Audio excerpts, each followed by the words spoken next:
this week I do not actually have a art video for you guys. And that's mainly because I haven't really been doing art. And so I thought this week's video could be, it'd be a good opportunity for me to give you guys 3 tips on what to do when you don't know what to do. So what happens a lot with artists is that we get burned out. We're doing the same thing and we're really focusing for a long period of time. We'll go through periods where we're really prolific with our art, where, you know, every day we're cranking out new content, and then just like that it stops. And then we can't really seem to get back into the groove of things. It's not inspiring, it's not fulfilling, it's not fun anymore. And it's really, it's a little bit depressing when something you love turns into a chore.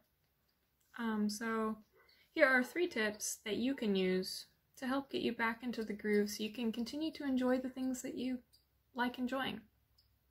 Right, Pedge? He's only out because he was being loud. And this is a way that he can be less loud. Yeah. The first tip is change mediums. So I've been on a watercolor kick for probably about a year. And it really just started with stuff like this, where these were on sale at Michael's, and that's really where I went crazy, because these were buy one get one free, so I decided I would get a mixed media thing, and then I had to fill it, obviously. This one, oh, that one's empty. My best work. And then I filled it with stuff like this.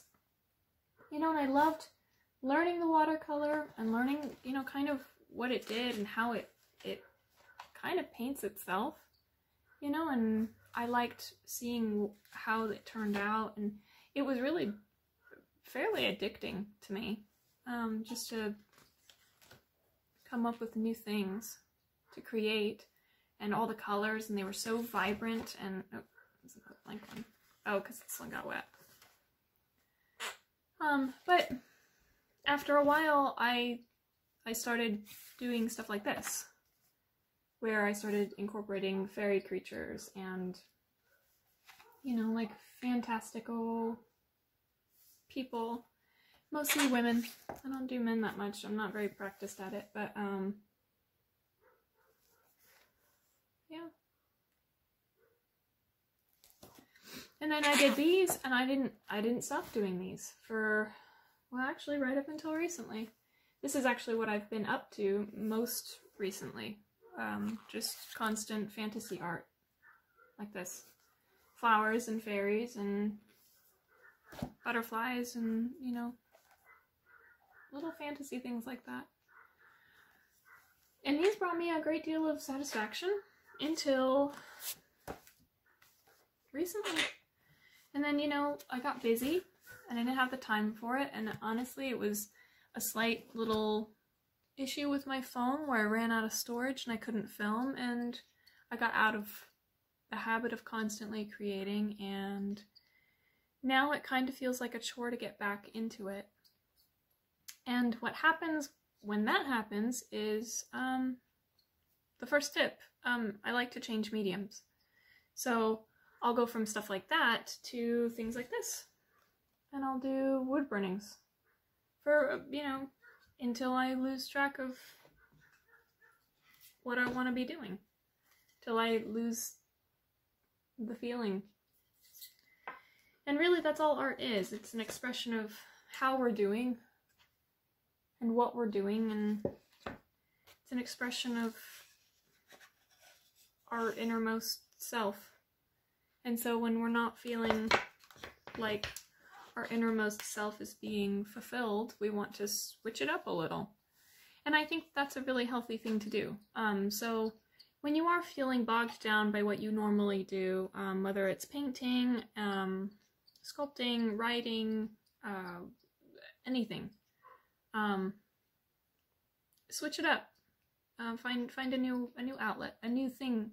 If you don't actually have, like, I'm very fortunate that I have a lot of experience in a lot of different mediums. I almost have no more time. I don't have enough time to do them all. So actually this helps me when I get burned out of one thing. I can finally put it away and then focus on the thing that I've been ignoring forever. Like when I'm done with painting, when it finally does become too much, I'll end up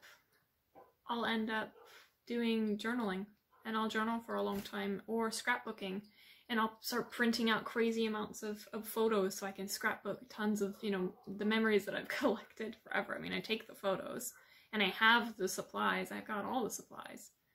I make greeting cards and I create journals, and, you know, I hand sew sketchbooks. I mean, there's so many things that I do that I don't do, you know?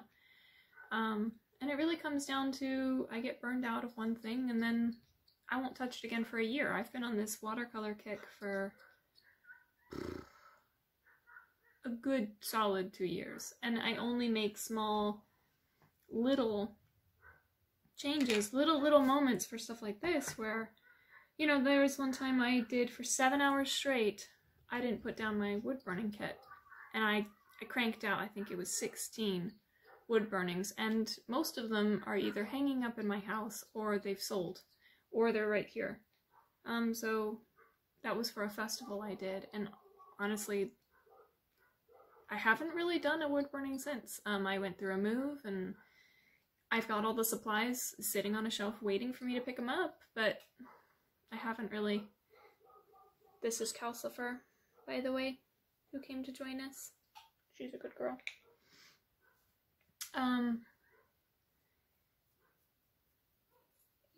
Yes. That's my first tip. Change mediums, switch it up. If you don't have a bunch of mediums like I do that you can just go to, find one. There's a lot of really cool things to create out there. And if you really don't feel the need or feel like up for learning a whole new task, watch people online. That's what I like to do when I'm not feeling like really breaking out all of my new supplies or going and getting new supplies. I like to just watch people on YouTube make stuff. Like, I don't have the money to really dive into like carpentry, but I love making people or watching people make things out of wood. I love watching people wood carve, even though that's not a skill I have. That's not one of the many things I do.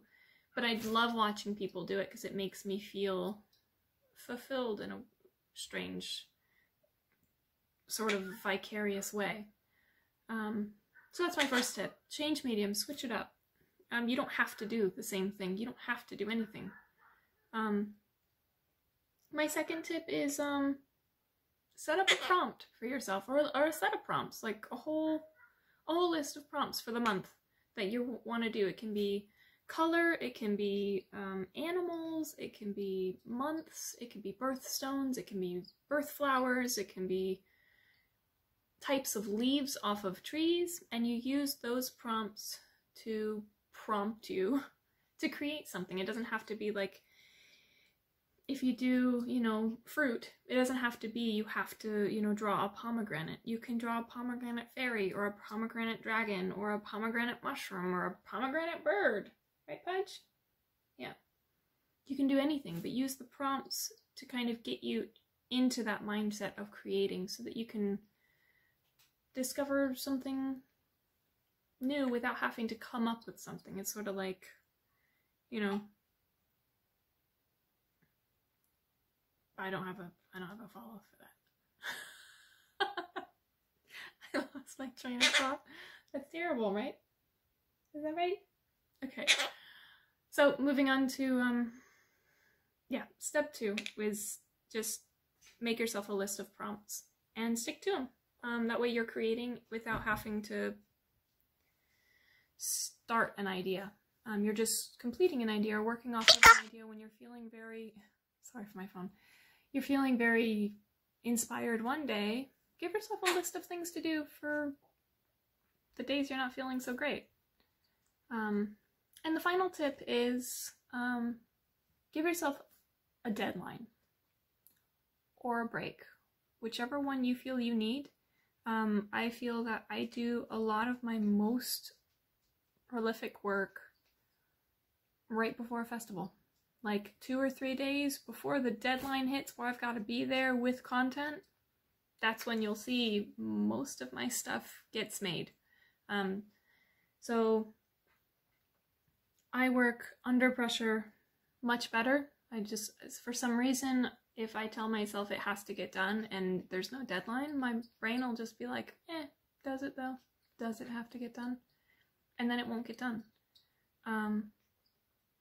And I find that, like, having commissions where someone says, oh, get back to me on Friday, I'll like it by Friday, or I need it by next Tuesday, or, you know, oh, I have to have it for my, you know, aunt's birthday. Those help me because I have to do it. It needs to get done. It has a time when I have to do it. And because there's that added pressure, somehow that translates to getting it done and getting it done well. So now, if you've tried that, or if you've been constantly creating, you might just need a break. This is not who I am. This is what I do. And this is what I like, and this is what I am passionate about, and this is what I find fun to do.